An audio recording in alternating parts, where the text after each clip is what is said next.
নমস্কাৰ প্ৰিয় দৰ্শক, দিনটোৰ আটাইতকৈ বেছি গুৰুত্বপূৰ্ণ খবৰসমূহৰ সৈতে আপোনাক ৰাইজৰ বাতৰিলৈ স্বাগতম জনাইছো। আজি অসমীয়া আঘোণ মাহৰ ৭ তাৰিখ আৰু ইংৰাজী ২৪ নৱেম্বৰ।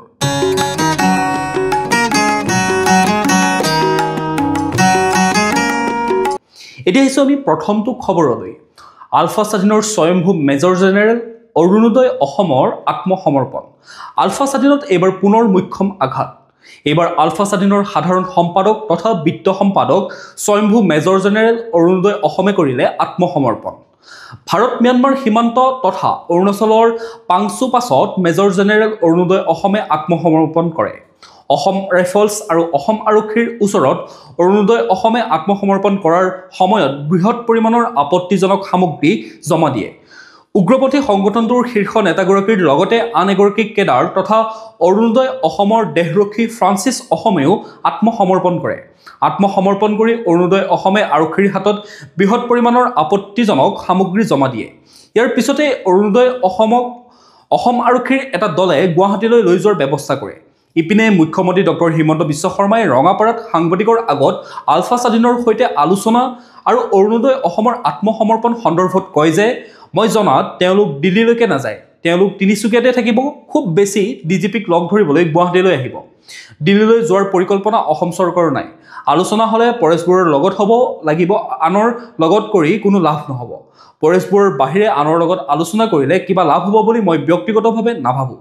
আত্মসমৰ্পণৰ সময়ত অৰুণোদয় অসম আৰু তেওঁৰ দেশৰক্ষীয়ে আৰক্ষীৰ হাতত দুটা 9mm পিষ্টলসহ বৃহৎ পৰিমাণৰ সামগ্ৰী জমা দিয়ে। দুটা পিষ্টলৰ উপৰিও 4টা মেগজিন, 52 ৰাউণ্ড 9mm পিষ্টলৰ সক্ৰিয় গুলী, 3টা স্মাৰ্টফোন, এটা কিপেড মোবাইল, এটা টেবলেট, দুটা টৰ্চ লাইট, এটা ছেটেলাইট ফোন, এটা দামী ঘড়ী, এটা মগ পাউচ, এটা স্মল বেকআপ আৰু দুডাল মোবাইল চাৰ্জাৰ জমা দিয়ে। এতিয়া আহিছোঁ আমি পৰৱৰ্তী খবৰটোলৈ। 2024 নিৰ্বাচনত 103টা সমষ্টি ল'ম বুলি মুখ্যমন্ত্ৰীৰ ঘোষণাৰ পাছত মিত্ৰদল অগপত এতিয়া অস্থিৰতা। আগন্তুক 2024 বিধানসভা নিৰ্বাচনলৈ মাজত মাত্ৰ কেইটামান মাহহে বাকী আছে। ইতিমধ্যে শাসক বিৰোধীকে ধৰি সকলো দলেই নিজা নিজা ৰণকৌশল লৈ নিৰ্বাচনী যুঁজৰ বাবে প্ৰস্তুতি চলাইছে। এই প্ৰস্তুতিৰ মাজতে অগপৰ দলত অস্থিৰতাই দেখা দিছে। ইয়াৰ মূলতে হৈছে মিত্ৰদল বিজেপিয়ে ঘোষণা কৰা 103টা সমষ্টি। শুকুৰবাৰে অনুষ্ঠিত ৰাজ্যিক বিজেপিৰ কৰ্ণধাৰ সমিতিৰ বৈঠকৰ পাছতে মুখ্যমন্ত্ৰী হিমন্ত বিশ্ব শৰ্মাই ঘোষণা কৰে যে 2024 বিধানসভা নিৰ্বাচনত বিজেপিয়ে 103টা সমষ্টিত প্ৰতিদ্বন্দ্বিতা কৰিব। মুখ্যমন্ত্ৰীৰ এই ঘোষণাৰ পাছতে মিত্ৰদল অগপৰ ভিতৰচৰাত এতিয়া তীব্ৰ অসন্তুষ্টি আৰু জোকাৰণিৰ সৃষ্টি হৈছে। বহুকেইজন নেতাই ৰাজনৈতিক ভৱিষ্যতৰ প্ৰতি লক্ষ্য ৰাখি ইতিমধ্যে অগপ ত্যাগ কৰি আন দললৈ গমন কৰিছে। বিধানসভা নিৰ্বাচনৰ দিন চমু চাপি অহাৰ লগে লগে অগপৰ ভিতৰচৰাত অসন্তুষ্টি ক্ৰমাৎ তীব্ৰতৰ হ'বলৈ ধৰিছে। অগপত বৃদ্ধি পাইছে ক্ষোভ আৰু অসন্তুষ্টি। দুবাৰকৈ শাসনৰ বাঘজৰি লোৱা আঞ্চলিক দলটোৱে আজি বিজেপিৰে মিত্ৰতাত থাকি অস্তিত্ব ৰক্ষা কৰি আহিবলগীয়া হৈছে। এক কথাত বিজেপিৰ মতে আঞ্চলিক দলটো চলিবলগীয়া হৈছে। নিজস্বতা বুলি একো নাই। এনে এক পৰ্যায়লৈ যোৱাৰ বাবে অগপৰ নেতা আৰু নিষ্ঠাৱান কৰ্মীৰ মাজত ক্ষোভ আৰু অসন্তুষ্টিয়ে দেখা দিছে। প্ৰিয় দৰ্শক, পৰৱৰ্তী খবৰলৈ যোৱাৰ আগতে আপোনালোকে যদি আমাৰ চেনেলটো ছাবস্ক্ৰাইব কৰিবলৈ পাহৰি গৈছে, অনুগ্ৰহ কৰি চেনেলটো ছাবস্ক্ৰাইব কৰি লওক আৰু নটিফিকেশ্যন বেল আইকনটো প্ৰেছ কৰি ৰাখিব। লগতে ভিডিঅ'টো যদি চাই ভাল পায় শেষত এটা লাইক কৰি থৈ যাব আৰু কমেণ্টত আপোনাৰ মতামত দিবলৈও নাপাহৰিব। এতিয়া আহিছোঁ আমি পৰৱৰ্তী খবৰটোলৈ। আজি লাচিত দিৱস। অসমৰ ইতিহাসত যিসকল মহান ব্যক্তিয়ে নিজৰ প্ৰাণ পৰ্যন্ত উৎসৰ্গিত কৰি মাতৃভূমিৰ স্বাধীনতা ৰক্ষা কৰিছিল, তেওঁলোকৰ ভিতৰত লাচিত বৰফুকনৰ নাম সোণালী আখৰেৰে লিখা আছে। 1622 চনৰ 24 নৱেম্বৰ তাৰিখে গড়গাঁৱৰ ওচৰত জন্মগ্ৰহণ কৰা লাচিত বৰফুকন আছিল আহোম স্বৰ্গদেউ প্ৰতাপ সিংহৰ আমোলৰ প্ৰধানমন্ত্ৰী মোমাই তামুলী বৰবৰুৱাৰ পুত্ৰ। তেওঁৰ মাতৃ আছিল নাং লা চেং আইদেউ। শৰাইঘাটৰ যুদ্ধত অপৰিসীম সাহস আৰু নিজৰ বুদ্ধিমত্তাৰে মোগলক কচু কটাদি কাটি খেদি পঠিওৱা জাতিৰ বীৰজনাক গভীৰ সন্মান জনাই প্ৰতি বছৰে 24 নৱেম্বৰত সমগ্ৰ অসমত লাচিত দিৱস পালন কৰা হয়। এই মহান বীৰজনাৰ বীৰগাথা প্ৰতিজন অসমীয়াৰ হৃদয়ত চিৰকাল চিৰদিন প্ৰবাহিত হৈ থাকিব। লাচিত বৰফুকন কেৱল এজন সেনাপতি নাছিল, তেওঁ আছিল অসমৰ স্বাধীনতাৰ প্ৰতীক, দেশপ্ৰেমৰ জ্বলন্ত দৃষ্টান্ত। এতিয়া আহিছোঁ আমি পৰৱৰ্তী খবৰটোলৈ। সাংবাদিকক হত্যাৰ ভাবুকি দি হিতেশ দেৱশৰ্মাৰ ঘৰত আৰক্ষীৰ চমন। সাংবাদিক ৰাণা ডেকাক জীৱননাশৰ ভাবুকি প্ৰদান কৰা অৱসৰপ্ৰাপ্ত প্ৰশাসনিক বিষয়া হিতেশ দেৱশৰ্মাৰ গুৱাহাটীৰ ঘৰত উপস্থিত হৈছে পাঠশালা আৰক্ষীৰ এটা দল। গীতানগৰস্থিত শৰ্মাৰ ঘৰত উপস্থিত হৈ আইনী জাননী প্ৰদান কৰে আৰক্ষীৰ দলটোৱে। DSP মৃগাক্ষী দাসৰ নেতৃত্বত আহিছে পাঠশালা আৰক্ষীৰ এই তদন্তকাৰী দলটো। উল্লেখ কৰা প্ৰয়োজন যে সাংবাদিক ৰাণা ডেকাক হিতেশ দেৱশৰ্মাৰে ফোনযোগে ভাবুকি প্ৰদান কৰিছিল। জুবিন গাৰ্গৰ মৃত্যুকাণ্ডৰ 5 অভিযুক্তক বাক্সাৰ জেইললৈ নিয়াৰ সময়ত উদ্ভৱ হোৱা পৰিস্থিতিক লৈ সূত্ৰপাত হৈছিল এই ঘটনাৰ। উক্ত দিনটোত জেইলৰ সন্মুখত ৰাইজক লাঠিৰে প্ৰহাৰ কৰা আৰক্ষী বিষয়া গীতাৰ্থ দেৱশৰ্মা আছিল হিতেশ দেৱশৰ্মাৰ পুত্ৰ। পুত্ৰক দোষাৰোপ কৰি বাতৰি পৰিৱেশন কৰাৰ বাবে 4 ঘণ্টাৰ ভিতৰত ক্ষমা নোখোজিলে সাংবাদিকগৰাকীৰ লগতে পুত্ৰৰ জীৱন নাশৰ ভাবুকি দিছিল হিতেশ দেৱশৰ্মাই। ইয়াৰ পাছতে আৰক্ষী অধীক্ষকৰ কাৰ্যালয়ত ৰাণা ডেকাই ৰুজু কৰিছিল গোচৰ। মুখ্যমন্ত্ৰী হিমন্ত বিশ্ব শৰ্মায়ো এই বিষয়ত প্ৰতিক্ৰিয়া প্ৰকাশ কৰিছিল। ঘটনাটোক লৈ ৰাজ্যজুৰি তীব্ৰ প্ৰতিক্ৰিয়া হোৱাৰ পাছতে প্ৰায় 4 দিনৰ পিছত তদন্ত প্ৰক্ৰিয়া আৰম্ভ কৰিছে আৰক্ষীয়ে। এতিয়া আমি পৰৱৰ্তী খবৰটোলৈ।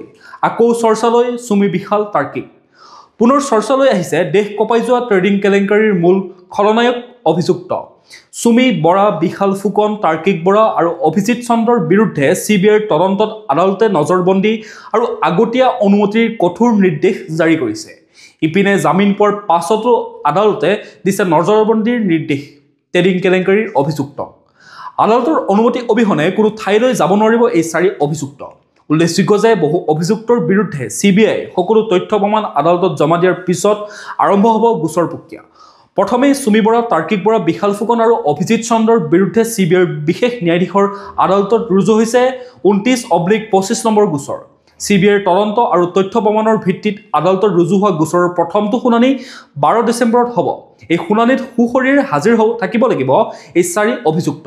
স্বাস্থ্যজনিত কাৰণৰ বাহিৰে যদি শুনানিত হাজিৰ নাথাকে তেন্তে লগে লগে গ্ৰেপ্তাৰ হ'ব অভিযুক্ত।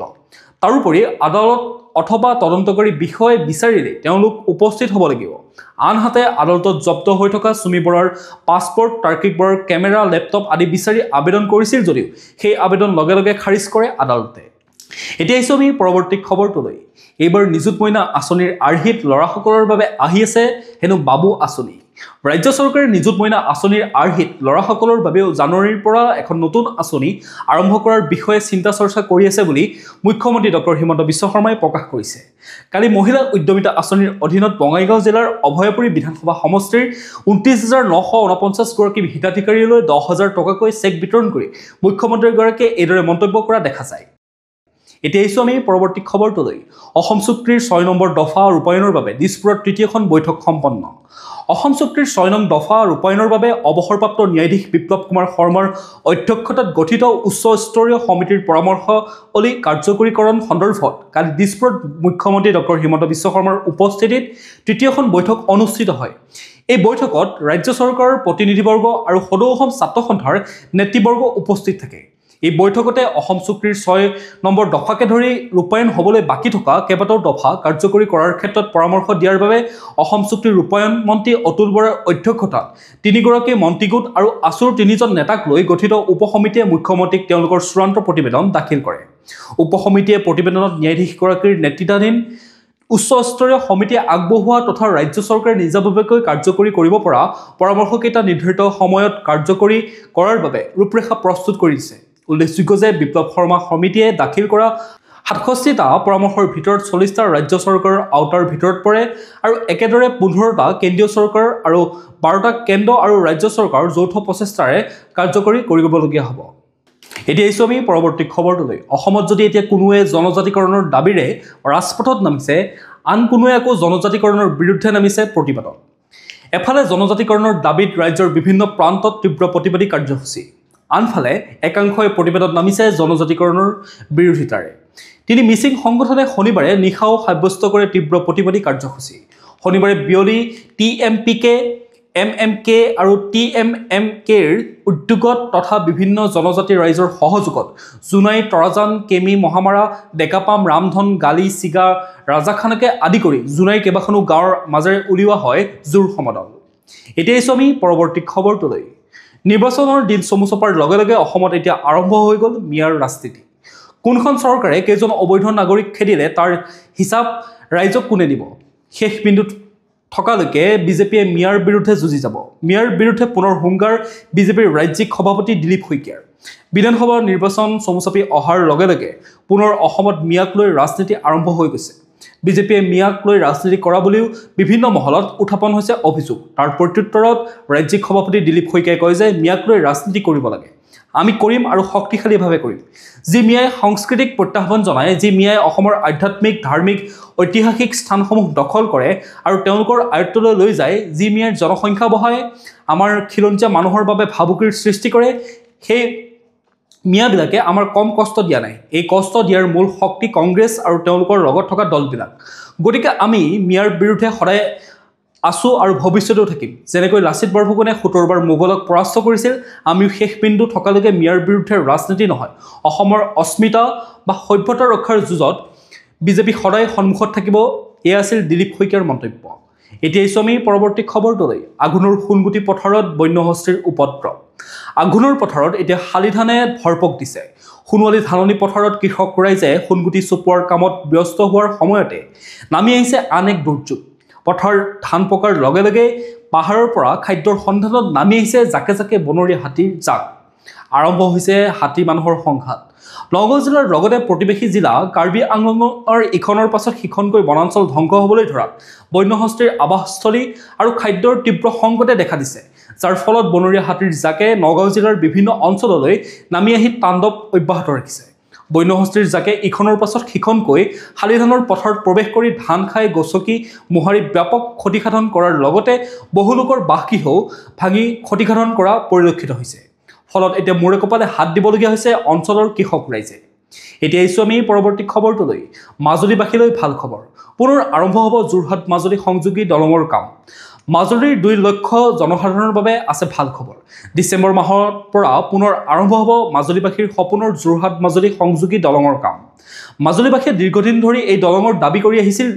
মাজুলীবাসীৰ বহু প্ৰত্যাশিত মাজুলী যোৰহাট সহযোগী দলঙৰ কাম যোৱা ২০২১ চনৰ ২৯ নৱেম্বৰত অসমৰ মুখ্যমন্ত্ৰী ডক্টৰ হিমন্ত বিশ্ব শৰ্মাই আনুষ্ঠানিকভাৱে আৰম্ভ কৰিছিল যদিও পৰৱৰ্তী সময়ত বন্ধ হৈ পৰিছিল এই দলঙৰ নিৰ্মাণৰ কাম। অহা ডিচেম্বৰ মাহৰ পৰা পুনৰ আৰম্ভ হ'ব যোৰহাট মাজুলী সংযোগী দলঙৰ কাম। মুখ্যমন্ত্ৰী হিমন্ত বিশ্ব শৰ্মাই ডিচেম্বৰ মাহত আনুষ্ঠানিকভাৱে আৰম্ভ কৰিব এই দলঙৰ নিৰ্মাণৰ কাম। শনিবাৰে সন্ধিয়া লোক নিৰ্মাণ পথ বিভাগৰ মুখ্য অভিযন্তাগৰাকীয়ে মাজুলী যোৰহাট সহযোগী দলঙৰ নিৰ্মাণস্থলী পৰিদৰ্শন কৰি এই কথা সংবাদ মাধ্যমৰ আগত সদৰি কৰে। এতিয়া জানি লওঁ আহক আজিৰ দিনটোৰ বতৰ আৰু বতৰা। ভাৰতীয় বতৰ বিজ্ঞান কেন্দ্ৰৰ তথ্য অনুসৰি ২৪ নৱেম্বৰ ২০২৫ অনুসৰি সোমবাৰৰ দিনটো অসমৰ বতৰ ফৰকাল হ'ব। দিনটোৰ সৰ্বোচ্চ তাপমাত্ৰা হ'ব ২৭ ডিগ্ৰী চেলছিয়াছ আৰু সৰ্বনিম্ন তাপমাত্ৰা হ'ব ১৬ ডিগ্ৰী চেলছিয়াছ। সূৰ্যোদয় হ'ব পুৱা ৫:৪১ আৰু সূৰ্যাস্ত হ'ব ৪:৩১। এতিয়া আহিছোঁ আমি ৰাষ্ট্ৰীয় গুৰুত্বপূৰ্ণ খবৰসমূহৰ মাজলৈ। মাওবাদীৰ শক্তিশালী ভেটিত আৰক্ষী শিবিৰ স্থাপন, পুনৰ মুকলি হ'ব বন্ধ বিদ্যালয়। দীৰ্ঘদিন ধৰি ছত্তীশগড়ৰ নক্সাল অধ্যুষিত অঞ্চলত উন্নয়নৰ গতি আছিল তেনেই মন্থৰ। ৰাজ্যখনৰ বহুতো অঞ্চলৰ লোকসকল পথ, পানী, স্বাস্থ্য আৰু যোগাযোগৰ সুবিধাৰ পৰা বঞ্চিত হৈ আহিছে। এইবাৰ নক্সাল প্ৰভাৱিত উচুৰ থানাৰ এলেকাৰ অন্তৰ্গত অঞ্চলতো উন্নয়নৰ কামো ত্বৰান্বিত হ'ব। মাওবাদীৰ বিৰুদ্ধে নিৰাপত্তাৰক্ষীয়ে তীব্ৰ অভিযান চলাই কেইবাগৰাকী শীৰ্ষ নক্সাল নেতাক হত্যা কৰাৰ পিছত এইবাৰ এনে অঞ্চলৰ লোকসকলৰ উন্নয়নৰ বাবে গ্ৰহণ কৰা হৈছে পদক্ষেপ। এই অঞ্চলৰ লোকসকলে দীৰ্ঘদিন ধৰি পথ, পানী, স্বাস্থ্য, যোগাযোগৰ সুবিধাৰ পৰা বঞ্চিত হৈ আহিছিল। ইয়াত নতুন নিৰাপত্তা শিবিৰ মুকলি কৰাত গাঁওবাসীৰ মাজত নিৰাপত্তাৰ ভাৱ বৃদ্ধি হোৱাৰ সমান্তৰালভাৱে উন্নয়নৰ কামো ত্বৰান্বিত হোৱাৰ দিশে অগ্ৰসৰ হৈছে। এতিয়া আহিছোঁ আমি পৰৱৰ্তী খবৰটোলৈ। নৌসেনাৰ গোপন তথ্য পাকিস্তানলৈ সৰবৰাহ কৰি গ্ৰেপ্তাৰ ২ যুৱক। ভাৰতৰ যুদ্ধ জাহাজ তথা নৌসেনাৰ গোপন তথ্য পাকিস্তানলৈ সৰবৰাহৰ অভিযোগত গ্ৰেপ্তাৰ কৰা হৈছে ২ যুৱকক। কৰ্ণাটকৰ উডুপিৰ পৰা গ্ৰেপ্তাৰ কৰা হৈছে এই যুৱকদ্বয়ক। আৰক্ষীৰ হাতত ধৃত এই যুৱক দুগৰাকী ক্ৰমে ৰোহিত আৰু চানত্ৰী বুলি জানিব পৰা গৈছে। দুয়োগৰাকী যুৱকে উত্তৰ প্ৰদেশৰ চুলতানপুৰৰ বাসিন্দা বুলি আৰক্ষীৰ সূত্ৰত প্ৰকাশ পাইছে। আৰক্ষীৰ সূত্ৰৰ খবৰ মতে কেৰালাৰ কোচিন শ্বিপয়াৰ্ড লিমিটেডত কৰ্মৰত আছিল ৰোহিত। তাৰ পিছতে তেওঁ সেই কাম এৰি বৰ্তমান কৰ্ণাটকৰ এটা জাহাজ সংস্থাত কৰ্মৰত হৈ আছে। অভিযোগ মতে কেৰালাত থকা সময়ছোৱাত তেওঁ কোচিন শ্বিপয়াৰ্ড তথা ভাৰতীয় নৌসেনাৰ গোপন তথ্য হোৱাটছএপৰ জৰিয়তে পাকিস্তানলৈ সৰবৰাহ কৰিছিল। উডুপিৰ কোচিন শ্বিপয়াৰ্ডৰ মুখ্য কাৰ্যবাহী বিষয়াৰ অভিযোগৰ ভিত্তিত আৰক্ষীয়ে গ্ৰেপ্তাৰ কৰিছে ৰোহিতক। এতিয়া আহিছোঁ আমি খেল জগতৰ খবৰসমূহৰ মাজলৈ। ৪৮৯ ৰানত অল আউট দক্ষিণ আফ্ৰিকা, দ্বিতীয় দিনা ৯ ৰান সংগ্ৰহ ভাৰতৰ। গুৱাহাটীৰ বৰ্ষাপাৰা ক্ৰিকেট ষ্টেডিয়ামত ভাৰত আৰু দক্ষিণ আফ্ৰিকাৰ মাজৰ অনুষ্ঠিত দ্বিতীয়খন টেষ্টৰ তৃতীয় ছেছনত দক্ষিণ আফ্ৰিকাই 151.1 অভাৰত 489 ৰান সংগ্ৰহ কৰি অল আউট হয়। ইয়াৰ পাছতে ভাৰতে 6.1 অভাৰত এই উইকেট হেৰুৱাই 9 ৰানত দ্বিতীয় দিনাৰ খেলখন সমাপ্ত কৰে।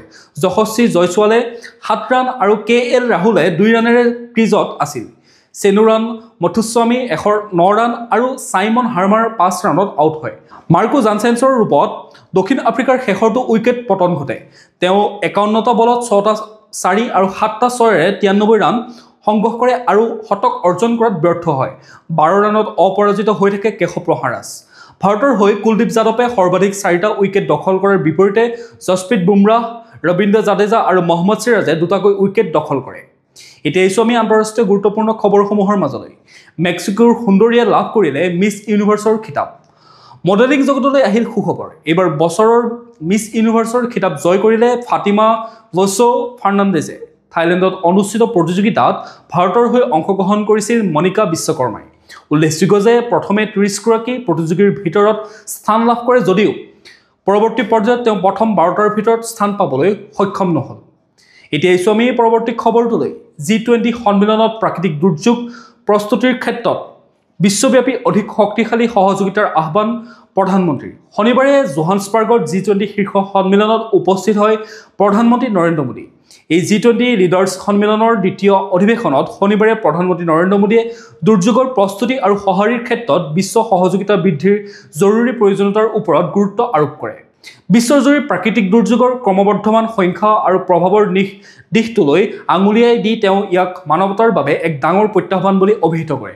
তেওঁ উল্লেখ কৰে যে ভাৰতে 2023 চনৰ G20 ৰাষ্ট্ৰপতিত্বৰ সময়ত এই ক্ষেত্ৰত বিশ্ব সহযোগিতা শক্তিশালী কৰাৰ বাবে দুৰ্যোগৰ আশংকা হ্ৰাস কৰ্মগোট গঠন কৰিছিল। এই বিষয়টোক অগ্ৰাধিকাৰ দিয়াৰ বাবেও তেওঁ দক্ষিণ আফ্ৰিকাক প্ৰশংসা কৰে। প্ৰধানমন্ত্ৰী মোদীয়ে দুৰ্যোগ স্থিতিস্থাপকতা গঢ়ি তোলাৰ ক্ষেত্ৰত সঁহাৰিকেন্দ্ৰিক পদ্ধতিৰ পৰা উন্নয়নকেন্দ্ৰিক পন্থালৈ পৰিৱৰ্তনৰ আহ্বান জনায়। মহাকাশ প্ৰযুক্তিয়ে সকলো মানৱতাৰ সেৱা কৰিব লাগে বুলি ভাৰতৰ বিশ্বাসৰ ওপৰত গুৰুত্ব আৰোপ কৰি তেওঁ G20 মহাকাশ সংস্থাসমূহৰ উপগ্ৰহৰ তথ্য বিশেষকৈ গ্লোবেল সাউথৰ বাবে অধিক সুলভ আৰু মূল্যৱান কৰি তুলিবলৈ G20 মুক্ত উপগ্ৰহ তথ্য অংশীদাৰিত্বৰ প্ৰস্তাৱ আগবঢ়ায়। তেওঁ বহনক্ষম বৃদ্ধি আৰু স্বচ্ছ শক্তিৰ বাবে খনিজ পদাৰ্থৰ গুৰুত্বৰ ওপৰতো গুৰুত্ব আৰোপ কৰে। প্ৰিয় দৰ্শক, আজিৰ দিনটোৰ গুৰুত্বপূৰ্ণ খবৰসমূহ আছিল ইমানেই। আপোনালোকে যদি এতিয়াও আমাৰ চেনেলটো ছাবস্ক্ৰাইব কৰিবলৈ পাহৰি গৈছে তেতিয়াহ'লে অনুগ্ৰহ কৰি চেনেলটো ছাবস্ক্ৰাইব কৰি লওক আৰু নটিফিকেশ্যন বেল আইকনটো প্ৰেছ কৰি ৰাখক যাতে প্ৰতিদিনে আপোনালোকে আমাৰ নিউজৰ ভিডিঅ'সমূহ পাই থাকে। লগতে ভিডিঅ'টো যদি চাই ভাল পালে এটা লাইক কৰি থৈ যাব আৰু কমেণ্টত আপোনাৰ মতামত দিবলৈও নাপাহৰিব। কাইলৈ পুনৰ একে সময়তে লগ পোৱাৰ প্ৰতিশ্ৰুতিৰে আপোনাক বহুত বহুত ধন্যবাদ জ্ঞাপন কৰিছোঁ।